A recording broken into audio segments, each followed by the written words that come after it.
I've got about apparently 5 or 6 minutes to say the most useful things I can think of. I'm going to do my best. Um, the it was suggested that I distill things down to three items. I think I'll go with four, and I'll try. I think these are pretty important ones. Some of them are going to sound like, well, you've heard it before, but it's worth re-emphasizing. I think the first is you need to work, depending upon how well you want to do, and particularly if you're starting a company, you need to work super hard. So what does super hard mean? Well, when my brother and I were starting our first company, instead of getting an apartment, we just rented a small office and we slept on the couch. And we showered at the YMCA, and we're so hard up we had just one computer. So the website was up during the day, and I was coding at night, 7 days a week, all the time. And I sort of briefly had a girlfriend in that period, and in order to be with me, she had to sleep in the office. So work hard, like every waking hour. That's the thing I would say particularly if you're starting a company. And if you do simple math, you say like, okay, if somebody else is working 50 hours and you're working 100, you'll get twice as much done in the course of a year as the other company.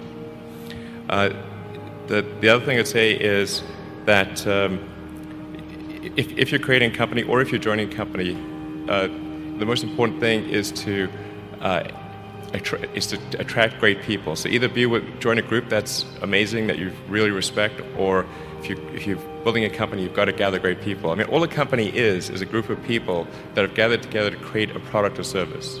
And so depending upon how talented and hardworking that group is, and the degree to which they are focused cohesively in a good direction, that will determine the success of the company. So do everything you can to gather great people if you're creating a company. Then I'd say focus on signal over noise. A lot of companies get confused. They spend money on things that don't actually make the product better. So, for example, at Tesla, we've never spent any money on advertising. We put all of the money into R&D and manufacturing and design to try to make the car as good as possible.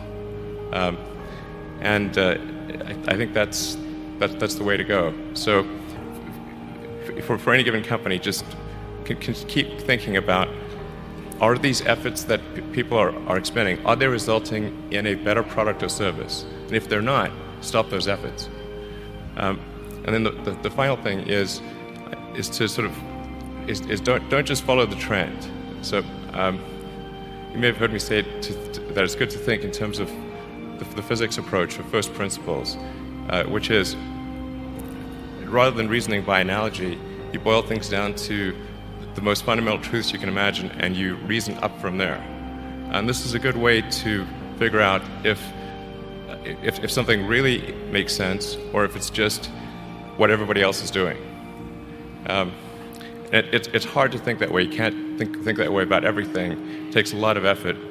But if you're trying to do something new, it's the best way to think. And that framework was developed by physicists to figure out counterintuitive things like quantum mechanics. So it's really a powerful method. Anyway, so that's, and then I think that the final thing I would encourage you to do is, now is the time to take risk. You don't have, you don't have kids. As you get older, your obligations increase. So and once you have a family, you start taking risk not just for yourself but for your family as well. It gets much harder to do things that might not work out. So now is the time to do that before you have those obligations. So I would encourage you to take risks now. Do something bold.